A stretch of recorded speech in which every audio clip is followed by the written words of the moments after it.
58 years ago, on a chilly morning in California, a black trash bag leaking blood was found behind a university dormitory. Inside was the body of a mysterious newborn baby. No one knew who the mother was, only bloodstains, a white towel, and a silence that enveloped the entire campus. The initial investigation quickly hit a dead end, leaving dozens of unanswered questions and a sealed file for decades. However, nearly 60 years later, a young investigator, the daughter of the police officer who once pursued this case, reopened the old file, and the secrets buried under layers of dust began to surface. Before delving into this haunting journey, let us know where you're watching from, and if you love cold cases solved by justice and memory, don't forget to hit subscribe to explore the next part with us. On the morning of November 13, 1966, thick fog blanketed the Santa Rosa Junior College campus, leaving gray, patchy, damp spots on the pavement. Maintenance worker George Lyman started his early shift, walking along the path behind St. Augustine Hall dormitory to collect trash as usual. As he reached the end of the brick wall, he noticed a black plastic bag lying askew from the row of bins, its surface oozing a dark red liquid mixed with rainwater pooled on the cement. At first he thought it was a kitchen trash bag, but the unusually pungent, fishy smell made him pause. As he bent down to check, he saw the bag tied with two tight knots, bulging and heavy, unlike regular trash. A chill ran down his spine. George pulled his hand back, stood still for a few seconds, then hurried back into the building to call the dorm manager. Mrs. Delaney, the middle-aged manager who had worked there for many years, ran out at his call. The two stood a few steps away from the bag, neither daring to touch it. In the few seconds of silence, only the sound of wind rustling through the trees and the faint clinking of the trash bin lids could be heard. Mrs. Delaney quickly pulled George inside, locked the back door, and instructed students not to go to that area. Back in the office, she opened the resident roster to check, flipping through each page, marking each name. Only one student was unaccounted for in the morning roll call: Evelyn Hartman, 20 years old, a junior majoring in education. She remembered Evelyn as a quiet girl, an excellent student, rarely breaking rules. Worried, she hurried up to the second floor where she lived. The long hallway was silent, with only the faint light from the wall lamps reflecting through the fog outside the windows. Evelyn's door was ajar. When she pushed it open, she encountered a scene of disarray. The bed was rumpled, blankets pushed aside, the desk lamp still on despite the daylight, a faint smell of disinfectant. On the floor, right near the window, a small dry blood stain trailed to the edge of the carpet. Overwhelmed by fear, she went back to find Evelyn's roommate. The girl said Evelyn left the room around 11:30 p.m., complaining of stomach pain and saying she was going to the downstairs bathroom, and hadn't returned since. The scattered pieces of information suddenly formed an indescribable suspicion. Mrs. Delaney returned to the office, picked up the desk phone receiver, her palms icy cold. Her voice was hoarse. "There's a suspicious trash bag behind the dorm, and a student is missing." When the Santa Rosa police arrived, the fog was still thick on the stone steps, casting a white haze over the old brick walls of the dormitory. The on-duty sergeant, Harold Jensen, was the first to enter the manager's office. Mrs. Delaney greeted him in a state of shock, briefly recounting the discovery of the trash bag and Evelyn Hartman's absence from the morning roll call. Jensen ordered the area behind the dorm isolated, barring students from approaching, and had the resident roster brought out for cross-checking. More than 20 resident students were accounted for, with only Evelyn missing. Every room was searched, but there were no signs of forced entry or missing items. The criminal investigation team was called in as backup, bringing cameras, measuring tapes for the scene, and sealing the trash bag for transport to the Sonoma County Forensics Lab.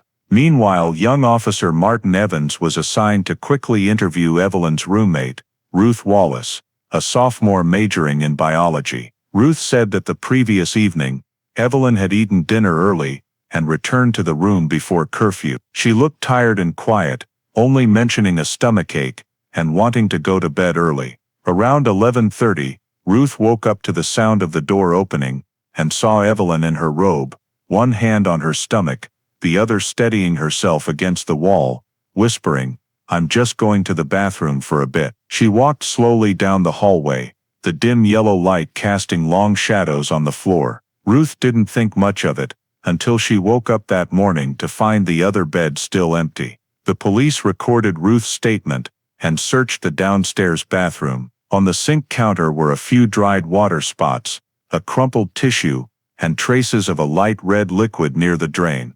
They also found a small glass bottle with a faded label, still containing traces of plant powder inside. One investigator recognized the acrid, distinctive smell of herbs. The bottle was sealed for testing. There were no signs of a struggle. The bathroom door wasn't forced, but the tile floor had wet shoe prints, leading to the back door of the building, where the trash bag was found. When searching Evelyn's private room, the police noted that she hadn't taken any personal documents. Her wallet and coat still hung in the closet. A few pages in her notebook were torn out. On the desk was an unfinished paper for educational psychology, next to a small family photo taken in Sacramento. Jensen noted, "No signs of intentional departure, possible disappearance overnight." News of the trash bag and the missing student quickly spread throughout the residence hall. A group of students gathered by the third-floor windows, looking out at the foggy lawn, where police were stringing up yellow tape. The atmosphere on campus grew thick, whispers mixed with fear. Some said Evelyn had stomach issues before, others mentioned she'd been wearing loose clothes lately, and avoiding going out. Rumors began swirling around the room, at the end of the second-floor hallway. Around mid-morning, police contacted the Hartman family in Sacramento. Mrs. Margaret Hartman, Evelyn's mother, received the call while working in the family grocery store. She immediately got in the car and drove nearly 2 hours to Santa Rosa in a state of turmoil. When she arrived, she was directed to the school office, where police were waiting. Her face paled as she heard the sequence of events.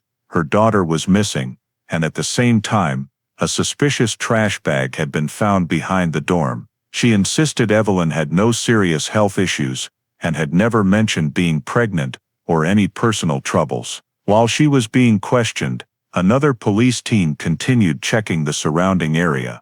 They scoured the drainage system, auxiliary trash bins, tool sheds, and the parking lot behind the dorm. Everything was quiet. Only small traces, a woman's shoe print, matching the size of the slippers in Evelyn's room, led toward where the trash bag was found, then vanished. Initial findings suggested she left her room in a weakened state, without a coat, likely suffering a medical emergency or incident overnight. By early afternoon, the dormitory area was fully cordoned off. Students were required not to leave campus until the preliminary investigation was complete. The local paper, Santa Rosa Press-Democrat, sent reporters to film from afar.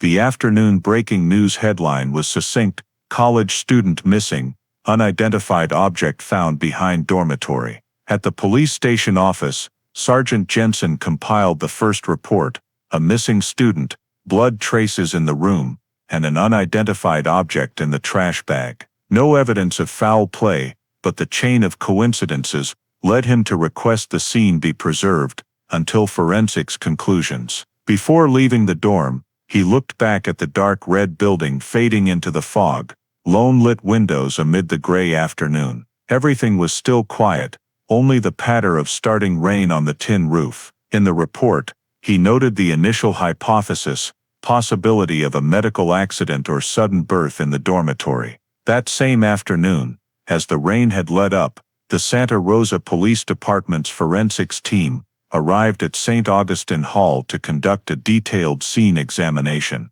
Investigators set up temporary canvas tents for rain cover, photographing the entire area behind the dorm and the hallway leading to the downstairs bathroom. The air inside the building was heavy with the smell of cleaner. The corridors were so silent that only the clicks of the camera echoed rhythmically. In the women's bathroom, the cold, wet tile floor was speckled with old bloodstains illuminated by portable halogen lights. The scene technician identified the blood type on the floor and walls as matching Evelyn Hartman's medical records, type A positive. The small drip stains, trailing in a thin line, indicated the injured person moved slowly and hunched over. In the corner near the sink, they found a clear glass bottle with a faded label, still containing traces of dry brown powder. Under the light, the acrid, distinctive smell wafted in the air. An officer preliminarily identified it as black cohosh, a folk herb often used by women for pain relief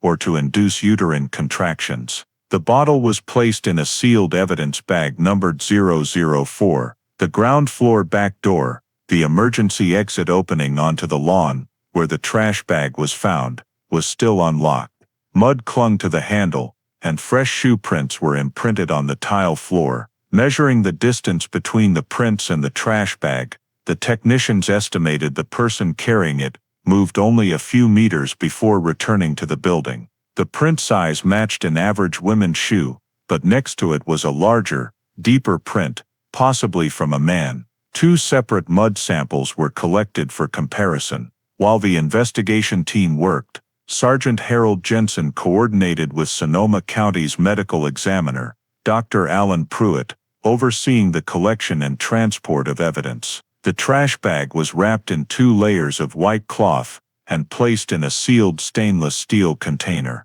During the preliminary check, inside the bag was a small soft object wrapped in a white towel bearing the school logo. The towel had a few red stains, the outer layer soaked with rainwater. No one spoke a word as the object was loaded onto the specialized vehicle, only the faint clink of metal as the container lid closed. Outside, students were still confined to their rooms, watching through foggy windows as the forensics van left the school gate. While the evidence was transported, the tech team continued scanning the hallway and stairs connecting the second floor to the bathroom. Each step was dusted for traces, revealing a few long hairs stuck with blood and a small piece of white cotton fabric, possibly torn from a towel or robe. One investigator noted, no signs of struggle, single-person movement, slow and continuous. Everything indicated the mover was in pain or exhausted. In Evelyn's room, police added second-stage scene notes. In the small trash bin by the desk were bloodied tissues and an old medical gauze pad. Other personal items were undisturbed. Next to the family photo, a desk calendar was folded to the November page. The square for the 12th scribbled with pencil marks that had been erased but still faintly visible. Under ultraviolet light, the words became clear, "Don't let anyone know." Though the writing wasn't sufficient as evidence, it was photographed for the file. The scene report noted the likely incident time as midnight to 2 a.m., matching Ruth Wallace's statement about hearing running water all night. Police collected all blood, hair, mud and soil samples and sent them to the county lab. Jensen requested increased security for the area until results came in. That evening, as police car lights still flickered on the dark red walls of St. Augustine Hall, Jensen returned to the scene one last time. On the ground remained the circular imprint of the stainless steel container that had just been removed. Next to it the clear rut of wheel tracks in the wet mud. He jotted in his notebook the first lines. Evelyn's blood type matched the scene traces, the back door was unlocked, and there were both male and female shoe prints. His final note was simple: possibility of sudden birth, cause of death undetermined. Awaiting autopsy results. That night, the county's specialized vehicle headed south, delivering the sealed trash bag to the Sonoma County Coroner's office. In the steel-tiled cold room, fluorescent lights reflected off the stainless surface as Dr. Pruitt and his assistant prepared to break the seal. Each step was recorded with black and white film camera. When the white towel was unfolded, inside was the body of a newborn baby girl, pale-skinned, tightly wrapped in fabric embroidered with the school logo. There was no doubt what was found behind the dorm was not just an inanimate trash bag, but the beginning of a case that no one on that morning could have imagined. On the morning of November 14, 1966, in the cold room of the Sonoma County Coroner's office, forensic pathologist Dr. Alan Pruitt, began the official autopsy procedure. He was a man with over 20 years of experience, having handled many deaths related to accidents and childbirth, but this case made him particularly cautious. There was no information about the child's mother, no witnesses, just a trash bag, and a rain-soaked white towel with a university logo. On the gleaming stainless steel table, the newborn girl's body was placed in a clean cotton cloth, weighing about 3 kilograms and measuring over 48 centimeters in length. Dr. Pruitt noted every detail in his small, even handwriting: female infant, full-term appearance, approximate age, newborn. The autopsy procedure began with an external examination. The skin was pale, no longer responsive to light. The body had no bruises or signs of trauma. The abdomen still clung to some fluid, the umbilical cord roughly severed, with frayed edges, indicating the cutting tool was not medical, but an ordinary kitchen knife. Dr. Pruitt requested the assistant measure the cut.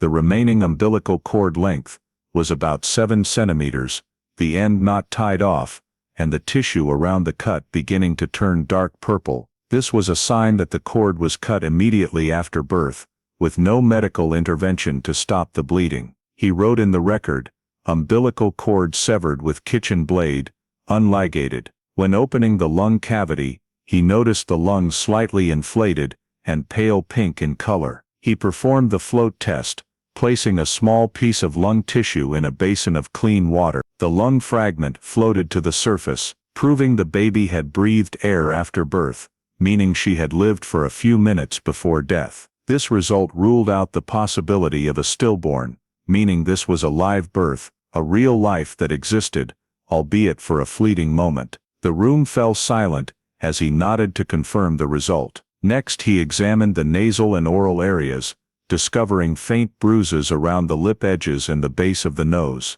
There were no hand marks or foreign objects, but the mucous membranes were slightly compressed, possibly sealed with cloth or pressure in an oxygen-deprived environment. He inserted a scope to check the trachea, noting foam and some fluid, no foreign bodies. The lungs were expanded but not full, indicating the baby breathed very briefly before stopping. Inside the throat, there were no traces of foreign liquid, ruling out choking or drowning. Dr. Pruitt concluded, cause of death, asphyxiation, non-violent. Every step was captured on film with a Rolleiflex camera, the flash lighting up the sealed room. After 2 hours of work, Dr. Pruitt closed the temporary file and began analyzing the possibilities of what had happened. The girl was full-term, normal weight, no deformities, suggesting the mother may have carried the pregnancy to term without medical treatment. The presence of the kitchen knife and school towel proved the birth occurred in a civilian environment, likely in the dorm. There were no signs of incision or external intervention, indicating the mother gave birth alone, then tried to conceal the aftermath. When reviewing the evidence, he paid special attention to the towel wrapping the body. On the corner of the towel was an embroidered Santa Rosa Junior College logo, along with the industrial laundry numbers from St. Augustine Hall dorm. The blood samples on the towel and trash bag were both type A+, matching the blood sample of Evelyn Hartman, provided from the school's medical records. Dr. Pruitt noted briefly, maternal link probable, confirmation pending. The microscopic examination portion was sent to the county hospital's auxiliary lab. No fingerprints or usable DNA were detected. Genetic testing technology didn't exist at the time. Only blood type comparisons were possible. The baby's hair and skin epithelial samples were stored in glass test tubes, sealed and labeled, Evidence 966 JD. Those pieces of evidence, he didn't realize, would become the key to reopening the case nearly 60 years later. When completing the report, Dr. Pruitt sat for a long time at his desk, looking out the window at the wet grass. He had witnessed many deaths, but few as silent as this. No cries, no witnesses, just traces of a life that had barely touched the world. In the typewriter file, the last line was typed harder than usual. Possible live birth homicide. A copy of the report was sent to the Santa Rosa Police Department, By the end of the day, Sergeant Jensen read every line carefully, underlining the phrase, "lived briefly after birth." He understood the case could no longer be closed as a birth accident. A formal criminal investigation would have to be opened, and the missing student from St. Augustine Hall was no longer seen merely as a victim of a medical mishap. On the morning of November 15, 1966, just as the autopsy report from forensic pathologist Dr. Alan Pruitt arrived at the Santa Rosa Police Department, Detective Raymond Myers was assigned to directly oversee the case investigation. An experienced investigator, Myers had participated in many serious criminal cases in Sonoma County, but he had never faced a situation as ambiguous as this: a trash bag, a newborn's body, and a missing student. He read and reread the phrase in the report, "possible live-birth homicide." Those words made it impossible for anyone on the team to view this as an accident. That very morning, Myers and 2 officers arrived at St. Augustine Hall dorm to oversee a full search of the building. The 2-story dorm with long hallways and yellow-painted walls had been sealed off for the past 3 days. Police taped off the entrances and exits, labeling the scene on each floor. Students were required to move to temporary housing. When Myers entered, the smell of bleach, dampness and disinfectant dust mingled into a heavy atmosphere. He walked slowly down the hallway, noting the positions of room doors, stairs, bathrooms, then stopped at Evelyn Hartman's room, the one at the end of the second-floor hallway. The small room was kept intact from the day the incident was discovered. On the desk, textbooks and papers were still open, stacks of notebooks piled high. A white shirt draped over a chair had a faint brown stain on the sleeve, now dried and stiff. Next to it was a group photo from the school courtyard, Evelyn's face on the edge, with a faint smile. When going through the wardrobe, an officer noted that one white school uniform towel was missing, the same type as the one found in the trash bag. The desk drawer contained many personal letters, mostly from family, but at the bottom, a torn scrap of paper with a few short lines in smudged ink. "Don't tell anyone, I'm scared." Myers requested checks of all rooms on the same floor for unusual signs. In the communal bathroom, the technical team collected additional blood and hair fiber samples for comparison. He noted in his notebook, "back door unlocked, women's shoe prints matching size 6-7, possible pregnant person left room in weakened state." Every small detail was categorized by him, as the case at this point lacked any direct witnesses. That afternoon, Myers began interviewing students in the building. He spoke with more than 10 people, mostly classmates or from the same floor as Evelyn. Most described her as quiet, not very social, studious, not participating in social activities. However, a few said she had been tired lately, often absent from class, wearing loose coats even though it wasn't cold yet. One student said, she avoided mirrors, her eating habits were irregular lately. Another recounted that Evelyn had taken a few days off in early September, citing not feeling well but not specifying. When Myers asked about Evelyn's relationships, the students fell silent. Then one girl quietly revealed that Evelyn had dated an engineering student named Thomas Adler, who had graduated that spring. This information was noted, but not yet enough to establish a direct link to the case. Among the students, Ruth Wallace's statement, Evelyn's roommate, was the most notable. Ruth recounted the details of the night of the incident. Around midnight, she heard strong water running in the downstairs bathroom, lasting nearly an hour. There were occasional soft moans, but thinking someone was sick, she didn't go down to check. When she woke up early in the morning,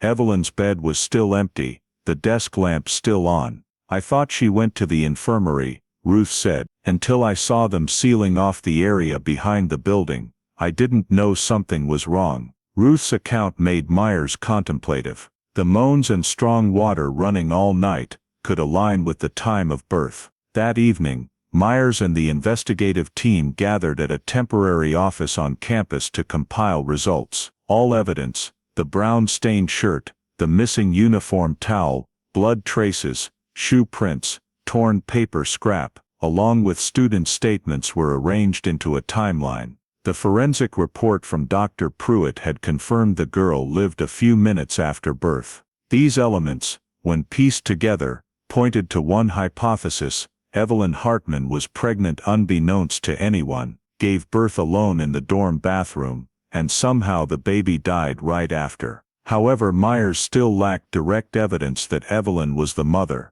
There were no witnesses seeing her leave the bathroom with the trash bag, nor signs of anyone helping her. The missing white towel could be coincidence, but too many coincidences made him believe there had to be a connection. He typed into his notes: primary hypothesis, self-delivery, infant deceased post-birth, disposal attempt through dorm rear exit. As night fell, he left the dorm area, standing on the grass looking back at the building sinking into yellow lamplight. A light drizzle fell, the ceiling tape reflecting wet cold light. In his mind, only one phrase from Pruitt's report echoed: live birth homicide. If that was true, the matter was no longer a personal tragedy, but a real crime. Before leaving, Myers signed off on the final search completion in the investigation log. The last line of that day read clearly: all evidence suggests the possibility that Evelyn Hartman delivered the baby alone,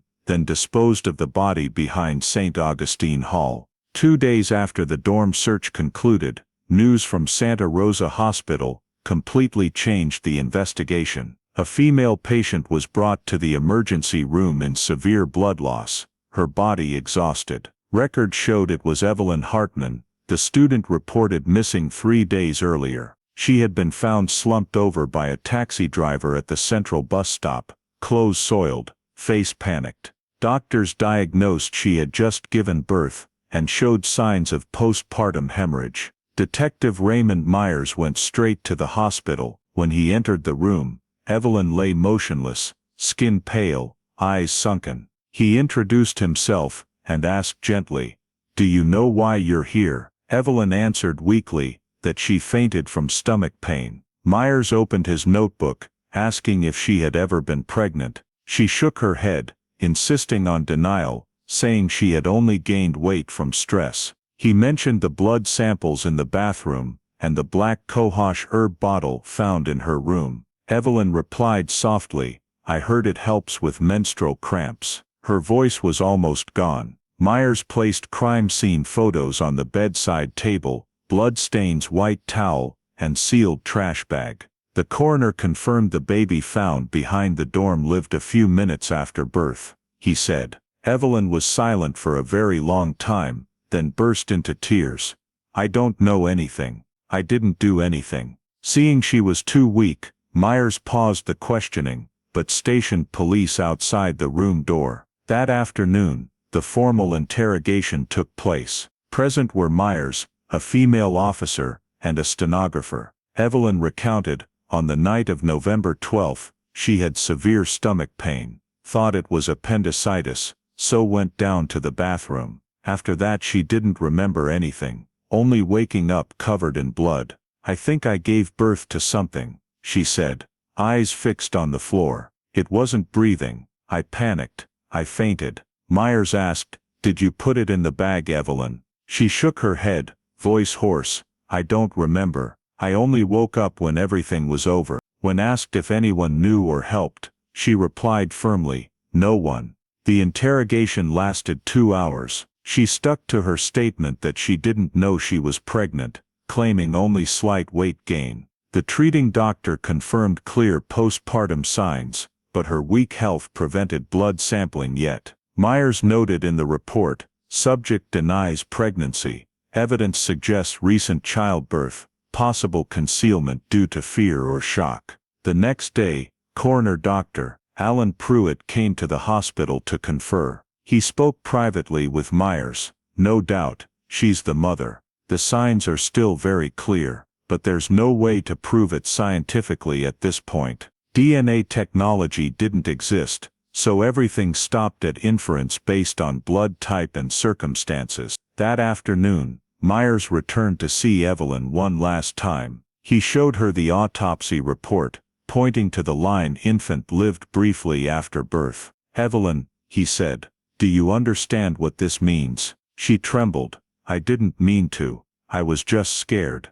I thought it was dead." He asked softly, "Did you try to save it?" She shook her head. "I fainted. I don't remember anything else." That was the first time Evelyn admitted giving birth alone. However, she denied hiding or disposing of the body. After that answer, she fell completely silent, unresponsive to all other questions. Myers understood she was trying to cover the rest of the story, but her weak health and lack of witnesses prevented him from pressing. When leaving the hospital, Myers noted in his book, "Subject admits childbirth, claims infant stillborn, denies concealment or aid." The report was sent to the Sonoma County District Attorney's Office with all evidence. After review, the prosecutor concluded there was insufficient basis for criminal charges due to lack of scientific evidence confirming the mother-child relationship and no witnesses. Evelyn was allowed to be discharged, but under surveillance. That day, as Myers returned to headquarters, Santa Rosa was shrouded in foggy rain. He sat alone at his desk, rereading the young student's brief statement. Everything in the case was unusually silent. No cries for help, no witnesses, no one willing to tell the full truth. Before closing the notebook, he added one final line: "Case remains open. Further investigation required." 3 months after the final interrogation at Santa Rosa Hospital, the case file still lay on Detective Raymond Myers' desk, thick with records, crime scene photos, and forensic reports. Though he combed through every detail, every investigative lead hit a dead end. The Sonoma County lab concluded, no clear fingerprints on the trash bag, no blood samples found other than Evelyn's, and no witnesses confirming they saw her carrying anything on the night of November 12. The forensic report confirmed the baby died from suffocation but could not determine the method or the perpetrator. The prosecutor stated that without evidence proving intent, the case was unlikely to be brought to criminal trial. Myers read Evelyn's statement multiple times. The gap between "I passed out and everything was over" still gnawed at him. He believed she was hiding something, but current technology couldn't prove it. In homicide cases, there was always at least one piece of evidence, a trace, a witness, or a confession. Here everything was just silence. When he returned to St. Augustine Hall for one last check, the building had reopened to students. The hallways were freshly painted, the room doors had new locks, and the bathroom area where the blood was discovered had been renovated into a laundry room. All traces had been wiped clean, as if the incident had never existed. At the final meeting with the prosecutor's office, the conclusion was delivered succinctly: no direct witnesses, no physical evidence identifying intent, no basis for prosecution. The file was transferred to suspended status. The prosecutor noted, pending new evidence. Myers understood that in reality, it meant the case was closed. He tried to propose considering manslaughter or failure to aid charges, but they were rejected. No DNA testing, no clear confession, only a chain of unprovable suspicions. In February 1967, Evelyn Hartman left Santa Rosa. Some classmates said she went to Sacramento with her mother, others said she moved down to Los Angeles for work. No one knew for sure. The college wanted to put the scandal behind them, no longer mentioning the girl in the trash bag incident. Mrs. Delaney, the dorm manager, took early retirement due to the pressure. The police withdrew from the campus, leaving the grass behind the building bare in the fog. In his office, Myers personally placed the file into the steel cabinet, labeling it SR 1966-117, Infant Jane Doe. Next to the code, he added a brief description: possible homicide, pending identification. The entire evidence, including the white cloth, kitchen knife, black cohosh bottle, and tissue samples, was sealed with red wax and stored in the Sonoma County Evidence Vault. As the steel door closed, the metallic sound echoed faintly, dry and cold. In March, he received the official notice from the prosecutor, File SR 1966-117, classified as cold case. That meant the investigation was suspended,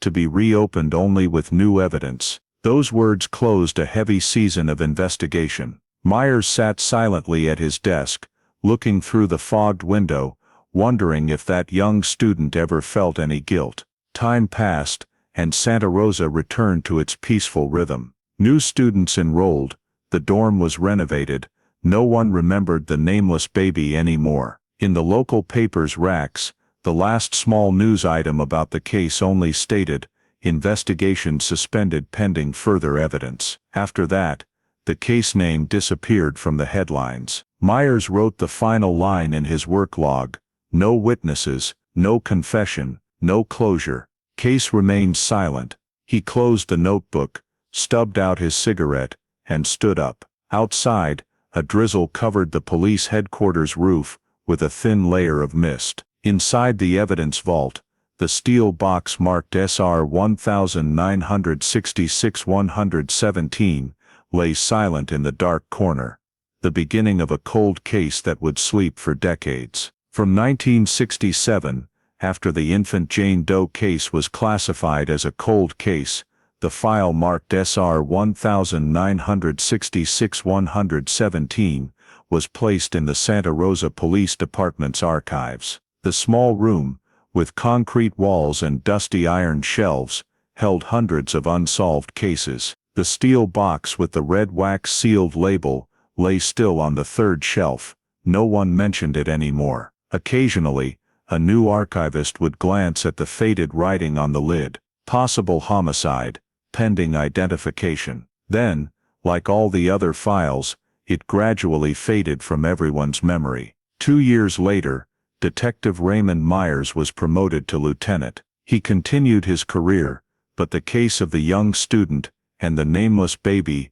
followed him through the final years of his professional life. He once told a colleague, "A case doesn't need to end with a conviction, but at least it should have answers." Yet for over 2 decades, those answers never came. Occasionally, through the department's mail, a few anonymous letters arrived without sender addresses. One of them was scrawled in blue ballpoint pen, "She wasn't alone that night." Another simply stated, "Someone helped her." All lacked identifying marks, cheap paper, scribbled handwriting, could be pranks, or could be belated confessions. Myers kept them, clipping them with the case file, but couldn't trace the senders. He knew that just one piece of scientific evidence, something that didn't exist at the time, could change everything. But DNA technology was still a distant concept. In the 1970s, Santa Rosa changed rapidly. The city expanded, the college upgraded its facilities,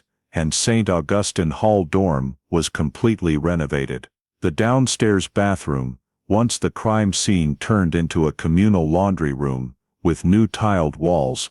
All old traces were erased. The new generation of students knew nothing of the 1966 story. In the evidence vault, the SR 1966-117 file box gathered another layer of dust. Evelyn Hartman disappeared from public records. Mrs. Delaney, the dorm manager from that year, retired and moved to Oregon, refusing all interviews. The police tried to contact Evelyn again in the late 1970s, but failed. According to a source from her old school, she changed her last name after marriage and left California. No one identified her new residence, nor knew if she kept in touch with anyone from the school. By the late 1980s, the case existed only as a vague story among young investigators. In 1989, news of a traffic accident on the highway near Fresno drew attention. The victim was Thomas Adler, Evelyn's ex-boyfriend. His car skidded off the road in the rain and crashed into a steel guardrail. The press reported it briefly. No one mentioned his connection to the case 23 years earlier. For Myers, it was a familiar name closing quietly, and with it, a potential lead lost forever. In 1990, Myers officially retired after more than 30 years on the force. He carried the old notebook with him, the one always in his shirt pocket since the Evelyn Hartman case. In it, besides the case notes, there were only a few short lines. She lied out of fear, and someone else helped her. He never told anyone their meaning. When he passed away in 1998, relatives sorted his belongings, including this notebook. His daughter, Laura Myers, then a student at the California State Police Academy, accidentally read those lines. Laura grew up in a home where her father rarely spoke about work. He always taught her to respect the truth and be patient with the unresolved. When she held the yellowed notebook in her hands, she lingered long on her father's final line, "Someone else helped her." She didn't know her father had held on to an unsolved case, nor that the file still lay dormant in the Sonoma County archives for over 30 years. But those words planted a thought in her that would only become reality many years later, that some cases don't die. They just wait for someone patient enough to listen to their story again. And in that silence stretching over half a century, the SR 1966-117 file remained intact in its cold steel box, the red wax seal never broken, waiting for another hand to open it. Nearly 60 years after that foggy morning in 1966, when the black trash bag was found behind St. Augustine Hall dorm, the infant Jane Doe case still lay dormant in the Sonoma County archives. In early 2024, the county launched the Cold Case Review Initiative, a project to review unsolved cases still holding biological evidence. In the list of hundreds of files, one old case code stood out on the first page. SR 1966-117, noted possible live birth homicide, maternal link unconfirmed.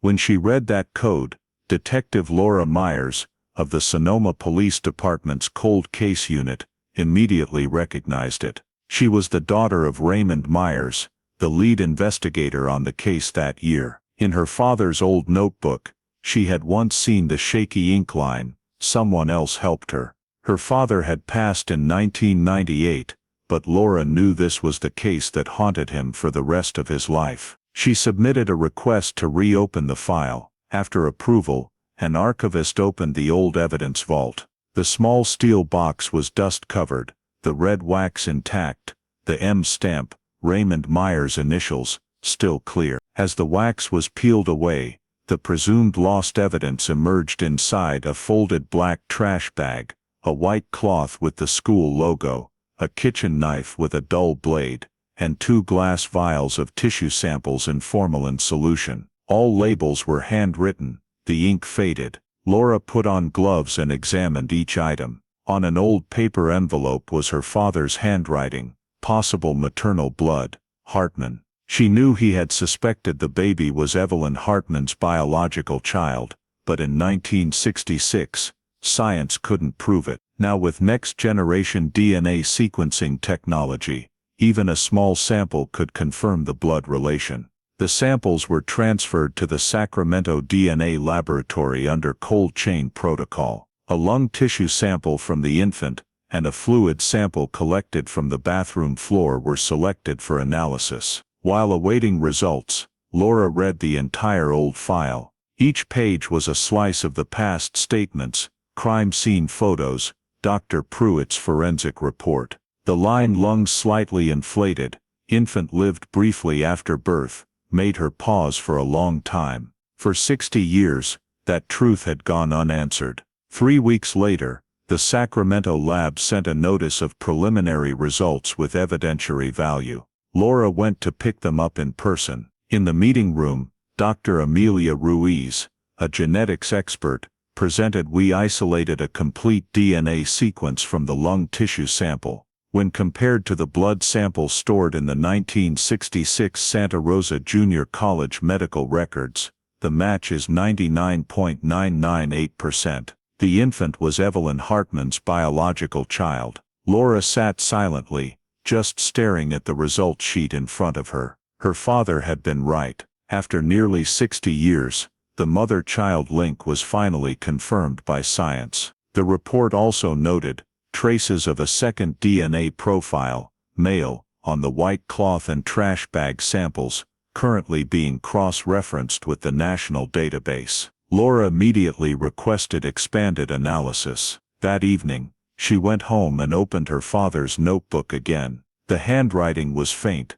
but the note someone else helped her stood out clearly. She understood why he always believed Evelyn hadn't acted alone. Every detail in the file pointed to assistance from another person: the men's shoe prints by the back door, the black Cohosh bottle bought off campus, and the trash bag tied in 2 layers. Now with DNA, Laura had a chance to complete what he couldn't. A week later, the lab sent an update. Male DNA does not match any criminal records in the database, but may relate to relatives who lived in Santa Rosa in the 1960s. Laura requested a genealogy query.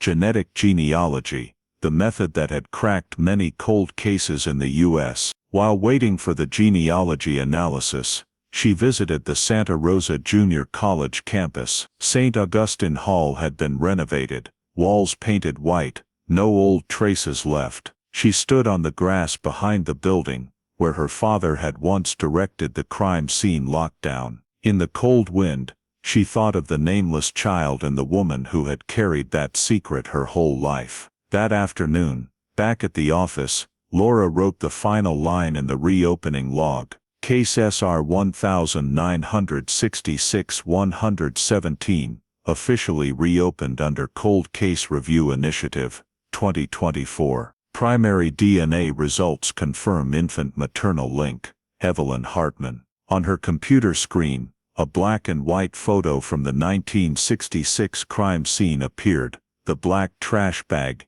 yellow police tape, the dim bathroom corner. Nearly 60 years later, it was the daughter of the original investigator who had reopened that case. And this time, thanks to DNA technology, the infant Jane Doe case was no longer a forgotten story, but a cold case just awakened. 2 weeks after the first DNA results confirmed the baby was Evelyn Hartman's biological child, a supplemental report from the Sacramento DNA Laboratory took the SR 1966-117 case file in a new direction.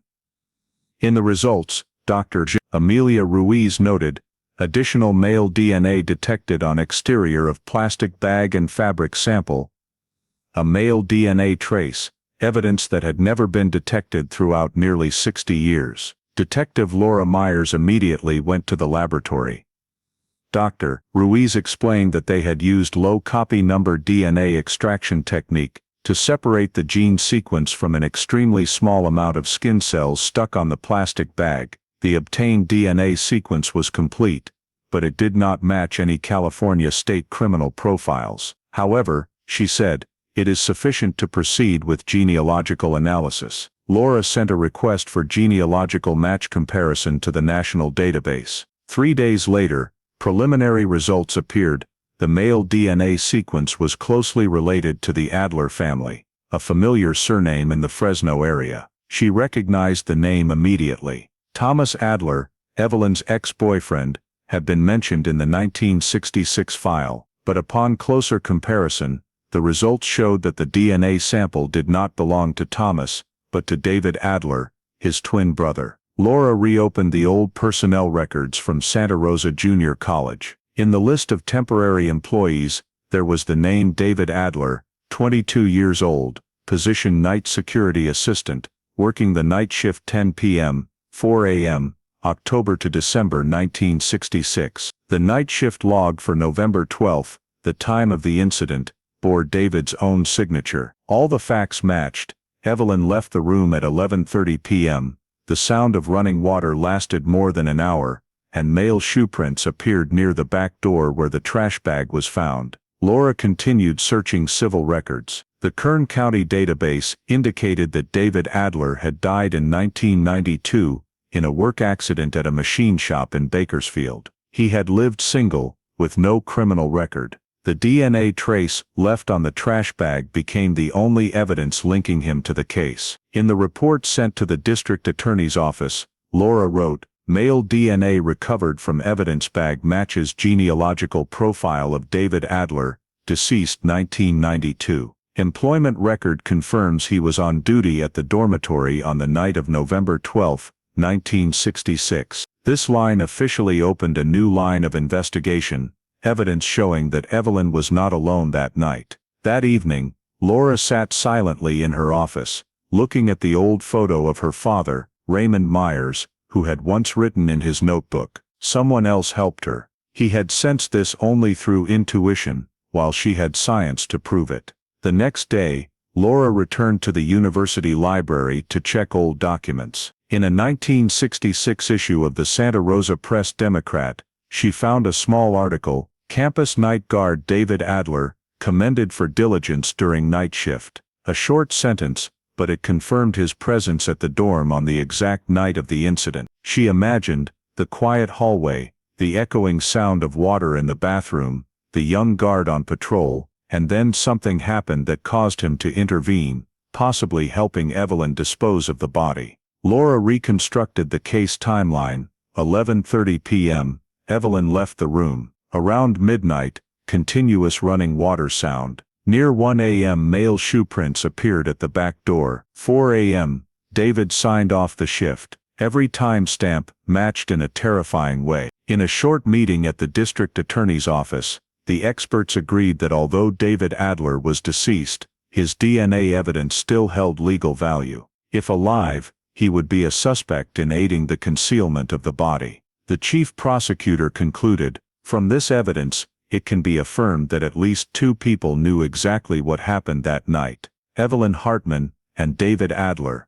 When the meeting ended, Laura stood by the window looking out. Santa Rosa's sky was fog-covered, the streetlights reflecting on the glass evoked the image of the old dorm building. She thought of her father, and the line he left behind, now become truth. A man who once wore a security uniform, seemingly just a faint witness, turned out to be the forgotten piece of the puzzle for 6 decades. That night, Laura completed the investigation summary. New lead confirms male assistance at scene. Evidence suggests coordinated concealment, following live birth. Investigation to focus on surviving witnesses, connected to both Evelyn and David Adler. As she closed the file, the clock on the wall struck midnight, the exact moment when in 1966, this case began. After more than half a century, the DNA evidence from the old trash bag had revived the infant Jane Doe case, pulling it out of the shadows of the past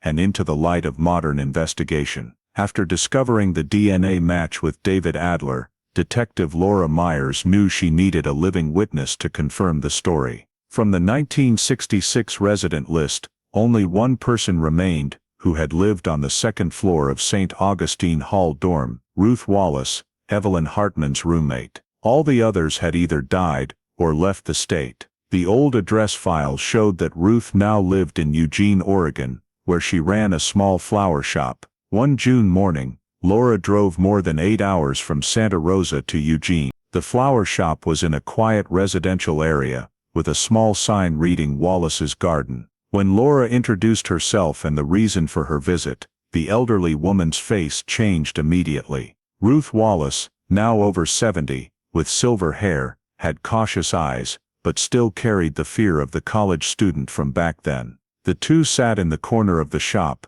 amid the scent of lavender and the tinkling of wind chimes. Laura placed on the table a black and white photo of the 1966 dorm, along with a copy of the latest DNA report. "You are the last living person who was there. I believe you know what happened that night." Ruth was silent for a long time, her hands gripping the teacup tightly, then slowly nodded. Her voice was hoarse, trembling slightly. "I've been waiting for someone to ask about this for many years." She recounted that on the night of November 12, 1966, around near midnight, she was awakened by the sound of fierce running water from the bathroom on the floor below. At first she thought someone had a stomachache, or was sick, but then a faint weak moan sounded, followed immediately by gasping breaths. "I recognized it was Evelyn," Ruth said. "I ran downstairs, opened the door, saw her collapsed on the floor, hands clinging to the sink edge, face pale." According to her account, Evelyn had just given birth, the baby lying on the tile floor, weak but still breathing. Ruth panicked, ran outside to call for help. At that moment, she saw the silhouette of a man in a security uniform on patrol, David Adler. He ran over, saw the scene in the bathroom, then immediately pulled Ruth outside. He told me, "Don't say anything, I'll handle it." Ruth still remembered the cold look in his eyes as he glanced down at the child. Evelyn cried, her voice weak. "It's not breathing, I don't know what to do." David told Ruth to get towels and a trash bag from the storage room. When Ruth returned, the baby was silent. "I thought it was dead," she said softly, tears welling up. David bent down, wrapped the baby in a white towel, put it in the bag. His hands were bloody but not shaking. He said only one thing, "No one can know about this." Evelyn lay slumped against the wall, eyes closed. Ruth said she was too scared to argue, just followed his instructions. "I tied the bag as he directed, 2 tight knots. He took the bag out the back door." She paused for a moment, her old hands trembling. "I didn't know where he dumped it until the next morning, when I saw the police arrive." Laura took notes on every word, trying to keep her voice calm. "Are you sure that man was David Adler?" Ruth nodded. "Yes, I knew him well because he had come looking for Evelyn a few times before that." They talked in low voices, as if Evelyn was begging for something. She added that a few days after the incident, David came to Ruth's room and warned her to stay silent. "He said if I spoke out, I would be considered an accomplice. I was afraid, and I stayed silent from then on." When Laura asked why she was telling now, Ruth shed tears. "I read about the DNA investigation project in the newspaper. I knew that day would come. I've lived with this haunting my whole life." She handed Laura a small wooden box, inside which was an old photo of Ruth, Evelyn, and 2 other friends on campus. On the back of the photo, in youthful handwriting, Ruth had written, "E.H., my roommate, 1966. She said she kept that photo to remind herself that part of the truth had not yet been told. When the conversation ended, Laura set down the teacup and said softly, "You did the right thing today." Ruth held her hand, whispering, "If your father were still alive, he would be so relieved." That evening, on the way back to the hotel, Laura pulled over on the empty highway. The late Oregon summer sky was covered in mist, the headlights reflecting off the thin rain. In her mind, Ruth's words came back in pieces. Evelyn collapsed on the tile floor, the baby's cries, and the man in the security uniform carrying the trash bag away. Everything matched the sequence of events in the file, and David Adler's DNA trace. The next morning, Laura sent the transcript back to the Sonoma County headquarters. It clearly stated, "Witness Ruth Wallace confirms presence at the scene on the night of November 12, 1966. The person who appeared with Evelyn Hartman was David Adler, the night shift guard." After the baby stopped moving, David demanded silence and took the trash bag out the back of the dorm. Ruth Wallace was the one who tied the bag at David's instruction. The report concluded,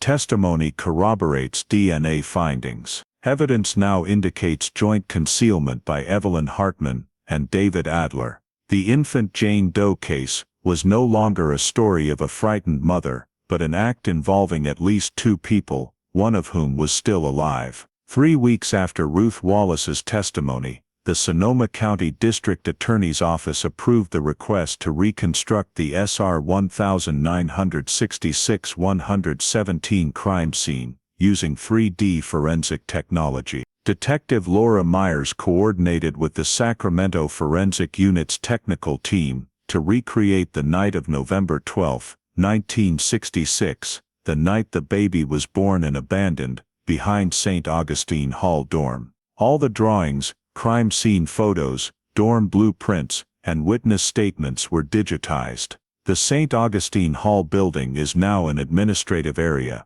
but the original 1960 designs were still stored in the city archives. The technical team re-scanned the entire structure, from the second-floor hallway to the ground-floor bathroom, then used forensic rebuild software to create an accurate 3D model down to every detail. In the rendered screen, the dim yellow lights, narrow hallway, old painted walls, and back door leading to the lawn, were all simulated as they were that evening. Once the data was complete, the team began sequencing the timeline. Based on Ruth's testimony and the old forensic report, they determined 11:30 p.m. Evelyn Hartman left her room, hand on her belly, went down the stairs. She entered the women's bathroom at the end of the hallway. Analysis of bloodstains in the crime scene photos showed drips from the sink ledge to the wall corner, the spot where she collapsed while giving birth. 11:45 p.m. Ruth heard the running water and moans, went down to check, saw Evelyn lying on her side, next to the newborn baby, weak but still breathing. In panic, she ran to find help. 11:50 p.m. Night shift guard David Adler, per the duty log, was present near that area.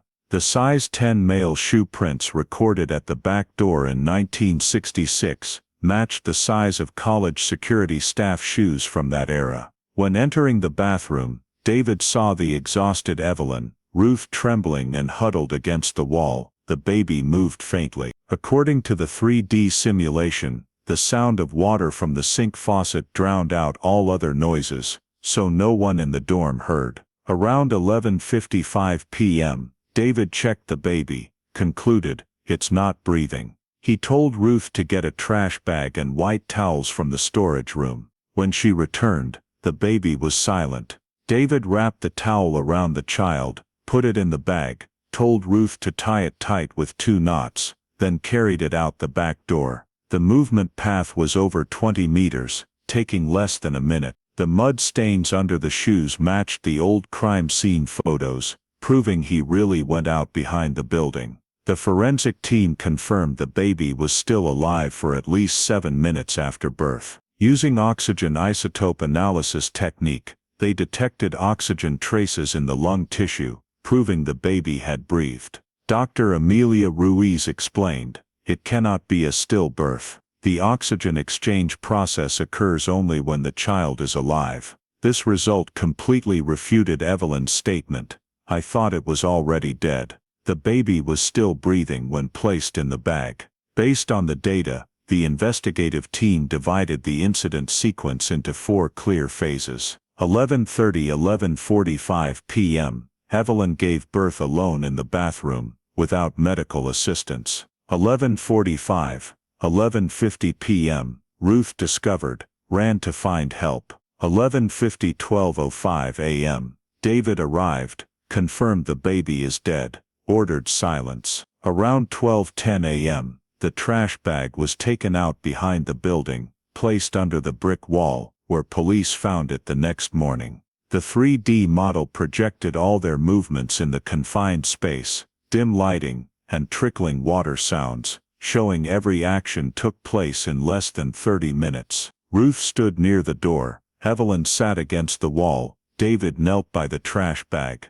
When the simulation finished, the room fell silent. Laura looked at the reconstruction image, understanding that this was no longer the accident birth, as the old file had recorded. They had time to call for medical help, but did not. David chose concealment, Ruth followed out of fear, and Evelyn, in panic, let her born child die slowly in the trash bag. When presenting the results to the district attorney's office, Laura said concisely, all 3 were present at the scene, no one else besides them. The forensic report concluded, infant Jane Doe lived for several minutes post-delivery, before asphyxiation inside a sealed environment. This was key evidence for charging involuntary manslaughter, negligent homicide by neglect, and tampering with evidence, concealing evidence. The chief prosecutor confirmed, even though David Adler is dead, his actions are a constituting factor in the case. The surviving person, Evelyn Hartman, must be held accountable. Summons for witnesses and investigation subpoenas were signed that same day. That evening, Laura sat alone in her office, looking at the screen displaying the simulated bathroom scene, old tile floor, dripping faucet, pale neon light. Every movement was rendered with light and data, but vividly eerie. Nearly 60 years, finally she saw exactly what her father had suspected. He had only intuition, while she now had science to prove that someone helped her. Before leaving the room, Laura wrote the final line in the internal report. Reconstruction confirms cooperative concealment between Evelyn Hartman and David Adler. Infant lived at least 7 minutes post-delivery. Sufficient evidence established for charges of involuntary manslaughter and evidence tampering. Outside Santa Rosa's night was as quiet as the night in 1966. But this time, the silence no longer meant oblivion, but a sign of a case about to be revived. After nearly 6 decades, infant Jane Doe had finally been given back the truth. 3 weeks after completing the crime scene reconstruction, Detective Laura Myers drove to Fresno, where Evelyn Hartman, now 78 years old, was living with her youngest son. The small beige house sat quietly along a tree-lined street, looking no different from the typical retirement homes in suburban California. When Laura showed her police badge, Evelyn froze for a moment. It's about Santa Rosa, isn't it? Her voice trembled slightly. Laura nodded. I'm here about case SR 1966-117, the baby found behind St. Augustine Hall dormitory. Inside, the air was silent. Laura placed the case file on the table, opened it to the DNA test results and Ruth Wallace's statement transcript. Mrs. Evelyn, we've confirmed the baby was your biological child, she said slowly, and Ruth has recounted the entire night. Evelyn looked down, her trembling hands clutching the hem of her shirt. She said nothing for a long while, then whispered, I knew this day would come sooner or later. Laura turned on the recorder, beginning the formal interview. Evelyn took a deep breath, her voice hoarse. I didn't mean to harm my child. I was scared, panicked. When it was born, it didn't cry. I thought it was dead. She paused, her eyes welling up. Ruth ran off.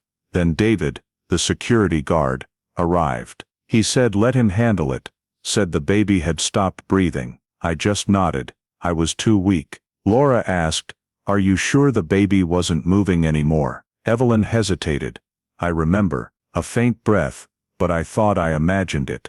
When Laura informed her that modern forensic analysis confirmed the baby had lived for at least 7 minutes after birth, she slumped, tears spilling out. Oh God, if I'd called a doctor, maybe it would have lived. I wanted to believe it was dead, so I wouldn't have to feel the guilt. She continued, did you know what David did with that bag? Evelyn shook her head.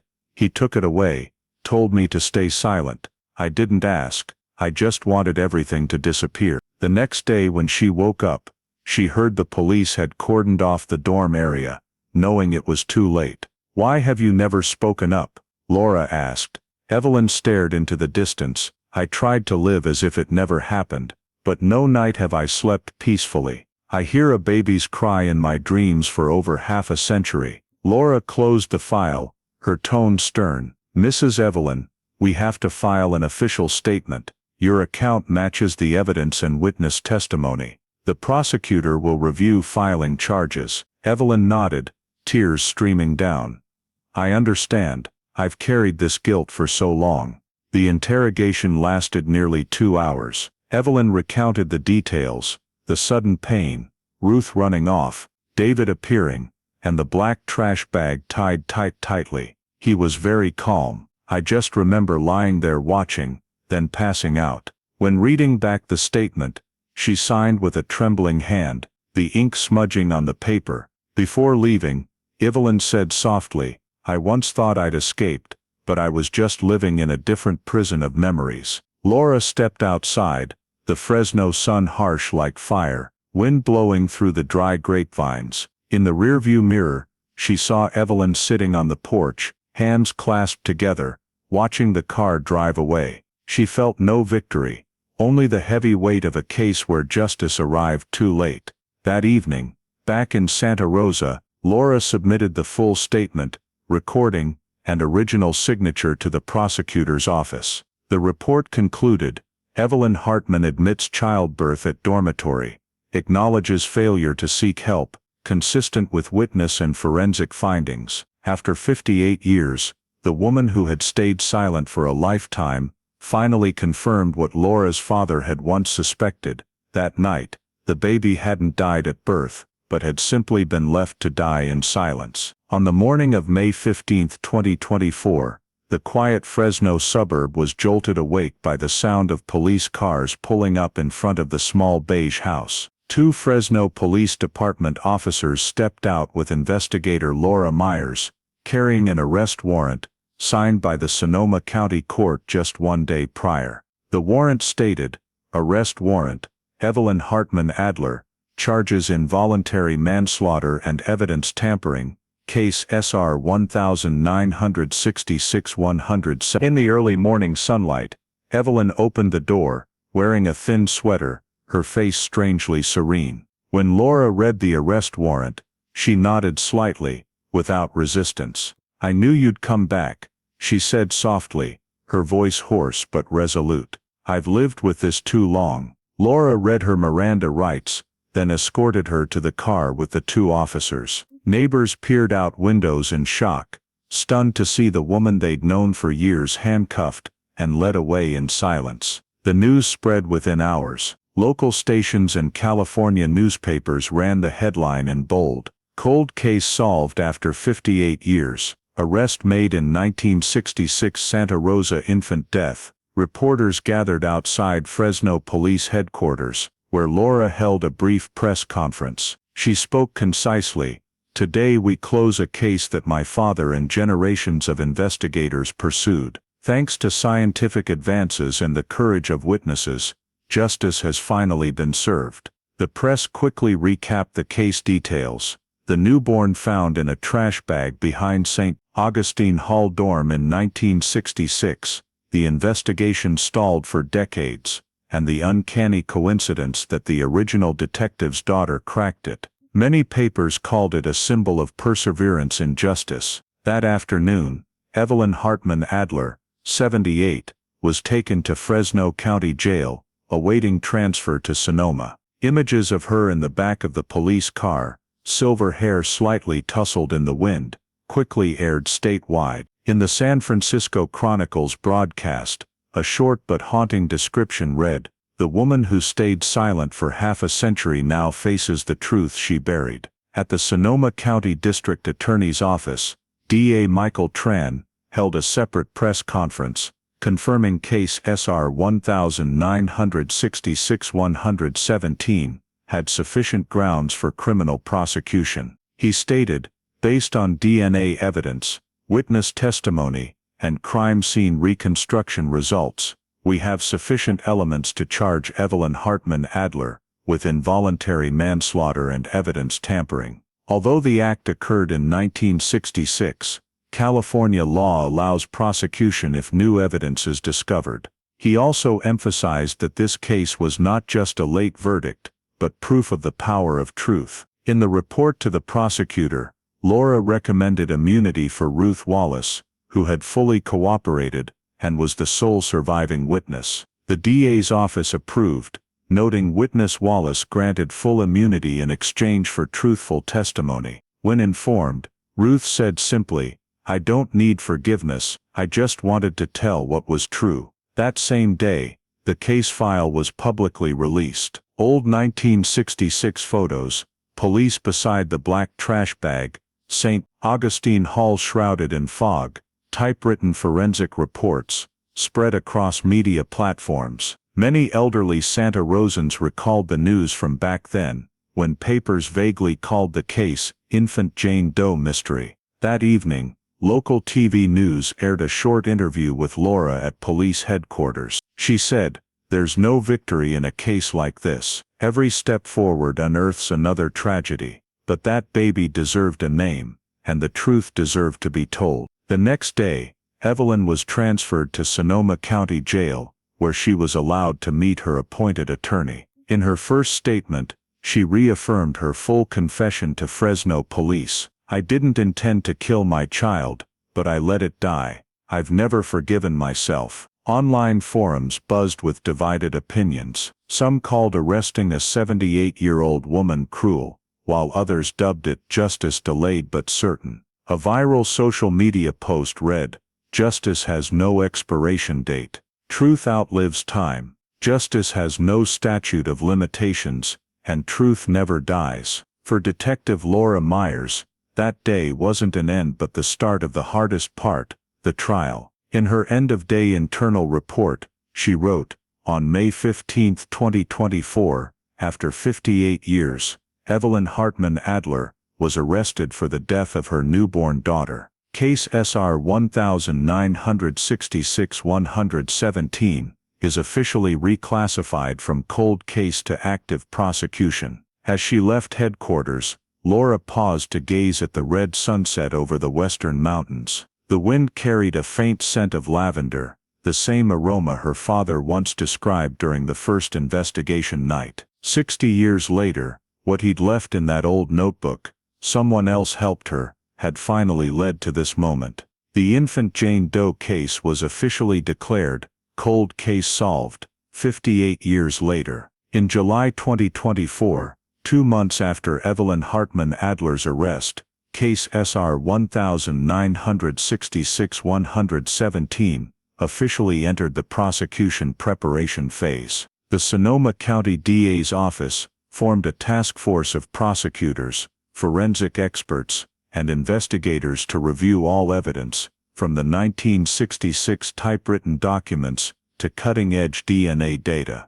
The file, over 600 pages thick, was formalized as evidence including modern forensic report confirming the baby lived at least 7 minutes after birth, DNA results proving the mother-child relationship between Evelyn and the girl, plus David Adler's DNA on the trash bag. Ruth Wallace's direct witness testimony, granted immunity for cooperation. Raymond Myers' notebook, the original lead investigator, evidencing the continuous investigative thread. Evelyn's handwritten letter, written during interrogation, admitting "I believed it was dead," and was too scared to call for help.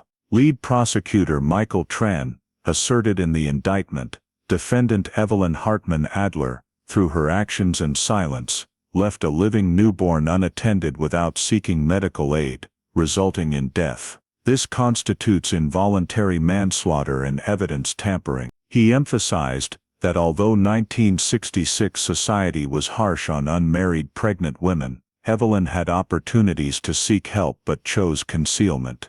DNA evidence, testimony, and scene reconstruction showed the baby was alive, and placement in the trash bag caused death. This wasn't an accident, but a chain of choices to bury the truth. Tran stated. Dr. Amelia Ruiz's forensic team was subpoenaed as witnesses. She affirmed, oxygen marks in the lung tissue proved the baby breathed for at least 7 minutes. Death was by asphyxiation, not birth complications. This conclusion became the prosecution's cornerstone. On the defense side, attorney Janet Holloway didn't deny the facts but argued Evelyn lacked intent. She claimed her client suffered postpartum psychosis at the time, impairing judgment. Additionally, she highlighted the 1960s social context, where unmarried pregnant women were shunned. Fear paralyzed her. "This is a tragedy of an era," Holloway said. She also urged the court to consider humanitarian factors. Evelyn was 78,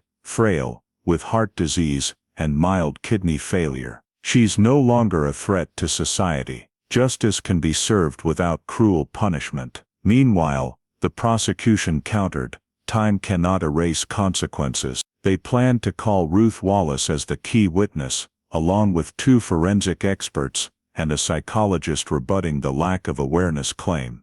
The preliminary hearing was set for Sonoma County Superior Court in March 2025. In the final months of 2024, Detective Laura Myers worked tirelessly with the prosecution to prepare the presentation. She organized the timeline, testimonies, scene maps, and her father Raymond Myers' files, the man who opened the case in 1966. "We're finishing what he started," she said. On December 15, 2024, the court announced the official trial schedule. The People vs. Evelyn Hartman Adler, commencing March 10, 2025, in Courtroom 2, Sonoma County Courthouse, the same place her father had read the initial investigation report, nearly 60 years earlier. News spread quickly across California. Papers ran the headline, "1966 Infant Death Case Moves to Trial, Justice After 58 Years." The Los Angeles Times commented, "This isn't just a case but a dialogue between two generations of investigators, father and daughter, seeking justice across time." At the office, signing the file transfer to court, Laura paused her pen for a moment. 60 years ago, her father had sealed this file with red wax. Now she was opening it to close it. In her final report she wrote, "All forensic evidence, witness statements, and written confessions verified and admissible. Trial scheduled for March 2025, Sonoma County Superior Court." Outside, sunset cast golden light on the old courthouse. The infant Jane Doe case, once forgotten among cold files, was about to enter its final trial, where justice, though late, would finally be spoken. On the morning of March 10, 2025, the Sonoma County Superior Court opened the public trial for the case. The People versus Evelyn Hartman Adler. Dozens of reporters and Santa Rosa residents were present early, lining up in long queues outside the courthouse. 60 years after the discovery of the trash bag behind St. Augustine Hall dormitory, the infant Jane Doe case was finally brought to light. In courtroom 2, the atmosphere was deathly silent. Evelyn Hartman Adler, 78 years old, wearing a light gray coat and neatly combed silver hair, was escorted to the defendant's chair. In the back row, Detective Laura Myers sat with the cold case investigators. On the prosecution table, a thick numbered file lay, while on the defense side was attorney Janet Holloway, who would represent the defendant in the trial expected to last 2 weeks. Judge Gregory Hall presided, reading the solemn opening, "This case is a testament that justice is not limited by time. The jury will consider whether the defendant Evelyn Hartman Adler, on the night of November 12, 1966, acted on instinct or deliberately neglected a life." Prosecutor Michael Tran opened with a sharp statement, "This is not a case about a frightened woman, but about a child robbed of the chance to live. The baby breathed. It lived for at least 7 minutes, but no one helped it." He presented the chain of evidence in sequence, from the 1966 crime scene photos, Dr. Ruiz's forensic report, the DNA match between Evelyn and the child, to David Adler's DNA on the trash bag. Black and white photos appeared on the projector screen one by one: the tiled bathroom floor, dried blood streaks, the towel with the school logo. The room fell silent as he pointed to the image of the black trash bag. "This is where a life was left behind. Not because of an accident, but because of a choice." The prosecution called the first witness, Ruth Wallace, 77 years old, the roommate from back then. She stepped up to the stand with trembling hands. Her voice was hoarse but firm. "I saw Evelyn lying on the floor, and the baby was moving. I called security, David Adler. When I came back, he said the baby was dead, then told me to tie the bag." The room was silent, only the faint click of the recording machine. "I stayed silent my whole life. Today I just want to tell the truth." Next was Dr. Amelia Ruiz, the DNA expert, who presented the modern forensic results. She explained, "Oxygen isotope analysis shows the baby breathed air for at least 7 minutes. Death did not occur in the womb." Hearing that, Evelyn bowed her head, tears streaming down. The prosecution also presented a 3D crime scene reconstruction projected on a large screen. In dim light, the simulated image appeared: Evelyn slumped on the floor, Ruth at the door, and David wrapping the towel around the baby. Every movement was recreated according to the testimony. A female investigator controlled the video, describing this as the 23-meter path from the bathroom to the back door, where the trash bag was discovered the next morning. The defense began its counterattack. Attorney Holloway stood up, speaking in a low voice. "We are trying a 20-year-old woman from 1966, a girl living in an era when pregnancy out of wedlock was a disgrace. She had no intention of killing her child, but was in panic. That was the behavior of someone in psychological collapse, not a criminal. She cited medical records and postpartum psychological reports. Psychiatrist Dr. Jonathan Reeves was called as an expert witness, affirming with the symptoms Evelyn described: loss of awareness, paralyzed response. It's possible she fell into a temporary state of postpartum psychosis. The defense emphasized, if the court convicts, it must also understand that this was not an intentional crime, but the tragedy of a young person backed into a corner. However, the prosecution rebutted strongly. In closing arguments, Michael Tran read aloud Evelyn's 1972 letter to the priest, found in archived files. I once believed that if I stayed silent long enough, it would go away. But no, I hear that cry every night. He paused, looking straight at the jury. She knew. She wasn't unaware. She just chose silence. The trial lasted 10 days. Each morning, Laura sat quietly in the back row, listening to witnesses recount fragments of memories her father had once noted.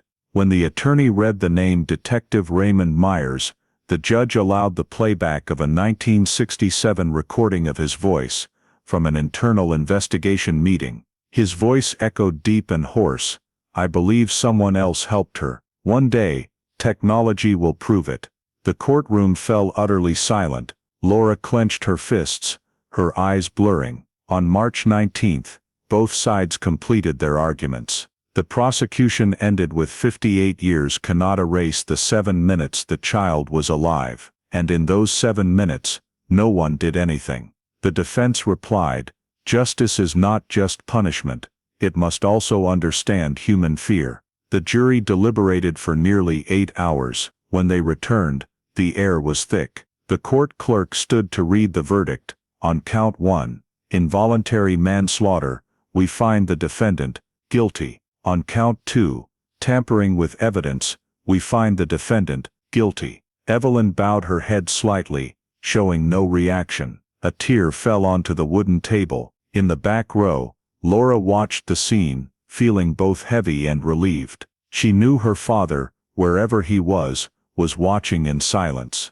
3 days later, the sentencing hearing took place. Judge Hall said, Miss Evelyn Hartman Adler has lived 58 years in silence, and today, the court does not judge the person you are, but the actions of 1966. The court sentences you to 15 years in prison, eligible for parole, after 10 years due to advanced age and cooperation in the investigation. The courtroom was deathly silent. Evelyn turned toward Laura, nodding slightly, her lips trembling. Thank you for letting the truth be spoken. Laura replied with a slight nod, no hatred, just closure. As she left the courthouse, Sonoma's brilliant sunlight bathed the old eucalyptus trees. Reporters crowded the steps. Laura stood outside, looking at the venerable building, where her father had left his final notes. 60 years, 1 case, 2 generations. She opened the old notebook she carried, adding a line right below her father's handwriting. Case closed, truth delivered, justice served, and for the first time in many years, Laura felt at peace. The infant Jane Doe case, the case her father left open in 1966, had finally closed, not with revenge, but with the light of justice and truth, returned to its rightful place. After the sentencing, the infant Jane Doe case quickly became the center of statewide media attention. The press gave it a shorter, more haunting name, the Dorm Infant Case. Images of St. Augustine Hall from 1966 were republished on the front pages of the Los Angeles Times and San Francisco Chronicle, with the headline, Dorm Infant Case, the 58-year-old secret, finally told. The story of the 20-year-old student, the newborn abandoned in a trash bag, and the 6-decade investigation journey, shocked the public. TV news continuously replayed the sentencing clip, where Evelyn Hartman Adler heard the guilty verdict with a calm, almost relieved expression. Some commentators called it justice delayed but delivered, justice late but not lost. However, alongside admiration for the investigators, public opinion began to divide deeply. On forums and editorial columns, people debated the larger question beyond the case: was Evelyn a criminal, or a victim of her era? Many feminist writers emphasized that 1960s American society was full of prejudices. Women pregnant out of wedlock were expelled from school, lost jobs, and were shunned. An Atlantic editorial wrote, "If she hadn't been afraid for her honor, for the community's gaze, perhaps the child would have been saved." The guilt doesn't lie just with her, but with a generation that forced women to choose silence. Yet others countered that neglecting a life cannot be justified. A USA Today commentary wrote, "Fear cannot be a reason for a child to be suffocated in a trash bag. Justice does not distinguish eras." The story spread beyond the legal realm, becoming a social debate on ethics, prejudice, and women's choices in American history. Meanwhile, Evelyn Hartman Adler was transferred to the California Institution for Women in Chowchilla, a women's prison in the Central Valley grasslands. Media reported she was placed in the area for elderly inmates with poor health, receiving special medical care. She rarely interacted with others, only reading books and writing letters. A prison staff member told reporters, "She doesn't complain, just says she's paying a debt to the past." Ruth Wallace, the sole witness, lived quietly in Oregon. A few weeks after the trial, Laura received an envelope from Eugene. Inside was a handwritten letter in the shaky script of an elderly person.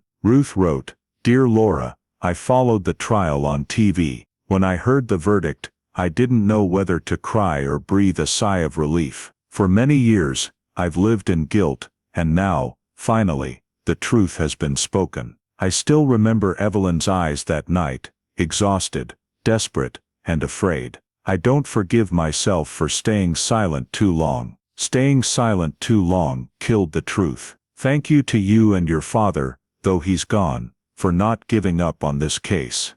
Ruth." Laura read the letter in silence, placing it in the same old notebook as her father's. She understood that for Ruth, this apology was not just for her, but for the nameless child, the victim buried in the silence of the past. The media continued to follow the stories of those remaining. A local Santa Rosa newspaper published an interview with Laura, in which she said, "I don't see this as a victory. I think it's the end of a cycle of silence. My father once believed someone else helped her, and he was right. But more importantly, now everyone knows that truth never disappears. It's just temporarily hidden under the dust of time." After the trial, the Santa Rosa community erected a small memorial plaque in the old St. Augustine Hall grounds, where the trash bag was once found. On the plaque was engraved, "Dedicated to infant Jane Doe, whose voice was finally heard." Residents brought flowers, not to condemn, but to remember the tiny life forgotten for nearly 60 years. At the end of 2025, Dateline NBC aired a special episode titled, "The Dorm Infant Case: A Daughter's Pursuit of Her Father's Truth." The story of two generations of investigators, Raymond and Laura Myers, touched millions of viewers. In the program's final scene, Laura stood before the memorial plaque, holding her father's old notebook, reading his note. Someone else helped her. Then she softly said, "Now Dad, you can rest." The dorm infant case ended, but its echoes lingered in many articles, seminars, and law classes. It not only closed a criminal file, but opened a prolonged dialogue on truth, conscience, and the value of not staying silent in the face of fear. In the spring of 2026, nearly a year after the trial, the Santa Rosa Junior College campus was windless, bathed in golden sunlight. In the grassy area behind the old St. Augustine Hall dormitory, where the trash bag was discovered in 1966, a small gray granite memorial plaque had just been erected. On it was engraved, "In memory of Clara Hartman, 1966, her silence ended when truth was found." The name Clara was chosen by Evelyn Hartman Adler herself, in a letter sent from Chowchilla prison. She wrote, "Call her Clara, meaning bright, because finally, the truth has been illuminated." On the day the plaque was dedicated, Dozens of students and faculty attended. No cameras, no media, just a minute of silent remembrance. A female student placed a bouquet of white daisies before the plaque, whispering, "So no one has to stay silent anymore." From prison, Evelyn watched the ceremony via video. A guard recounted, "She cried, and said only one thing. Finally, my child has a name." At 79, she taught literacy to young inmates, rarely speaking of the past. Prison records noted she was eligible for parole in 2034, but she refused to apply. "I don't seek freedom, I just need to know my child is remembered." In Santa Rosa, the investigator's final work was completed. File SR 1966-117 was bound in new brown leather, with the spine embossed. Infant Jane Doe, Clara Hartman, solved, 2024. Inside the final page read, "Case concluded. Guilty verdict delivered March 2025. The file was placed in the Sonoma Police Department's Honor Archive, reserved only for cases solved after decades. That afternoon, Detective Laura Myers brought the summary report to submit. She paused a long time before the file cabinet, placing beside the thick documents her father's old notebook, Raymond Myers. On the last page, below his 1967 handwriting, "Someone else helped her." Laura opened her pen, adding 3 neat words, "Case closed." In the quiet room, the light cast on the old paper, she felt as if her father were standing beside her, smiling. After nearly 60 years, the case he left open had finally closed, with science, perseverance, and honesty. Leaving the department, Laura walked through the campus, where the new plaque lay amid the grass. The chatter of students, the wind rustling through the old oak canopies made the scene strangely peaceful. She bent to place a sprig of lavender before the plaque, whispering, "You've been heard, Clara." The press reported briefly, "Santa Rosa Junior College dedicates memorial to Clara Hartman. Dorm infant case officially closed." A commentary wrote, "Justice doesn't erase the past, but helps us dare to face it." A few weeks later, Ruth Wallace sent Laura a photo of the dedication ceremony, with a note on the back, "Thank you for bringing Clara home." Laura framed the photo, placing it next to her father's picture in her office. In June 2026, Laura submitted early retirement papers. At her farewell at the department, she said, "Cold cases aren't just files, they're promises to those who can't speak. I only continued the work my father left unfinished." The district attorney's office sent a thank you letter, stating, "You've proven that truth never disappears." Included in the memorabilia box was a copy of the final page of file SR 1966-117, boldly printed, "Status, solved, 2024. In the late afternoon, Laura returned to the campus one last time. The plaque lay silent in the sunset, surrounded by white daisies. She stood for a long time, then turned away, her shadow lengthening on the grass in the twilight. Nearly 60 years after the morning of November 13, 1966, the dorm infant case officially closed, not as a story of sin and silence, but as a symbol of restored justice and enduring humanity, amid old wounds. Looking back at the dorm infant case through today's American lens, the closest lesson isn't anger, but how we break silence at the right moment. In 1966, Evelyn gave birth alone in the dorm bathroom. Ruth heard the rushing water and saw the baby moving, but out of fear called security instead of medical help. David Adler chose to handle the trash bag. 60 years later, DNA science, 3D reconstruction, and Laura's perseverance pieced it all together. But what if there had been a 911 call, a CPR attempt, a safe corridor for unmarried pregnancies back then? Clara might have lived. Thus, in today's American life, the practical advice is don't let prejudice or fear replace life-saving action. Schools, workplaces, churches, communities, all have crisis pregnancy hotlines, postpartum depression support, and domestic violence lines.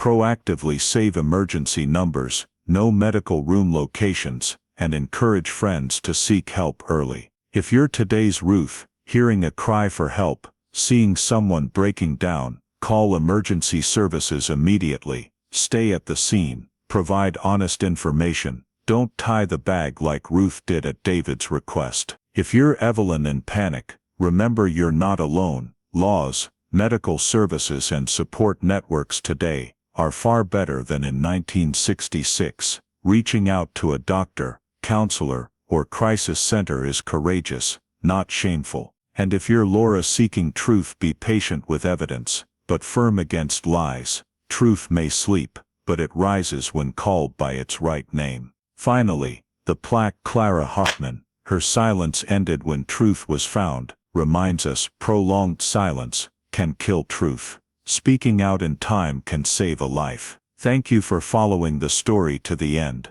the nearly 6-decade journey for justice to speak for Clara Hartman. If you believe truth deserves to be found, please subscribe to the channel to join us in exploring more cold cases in the next video.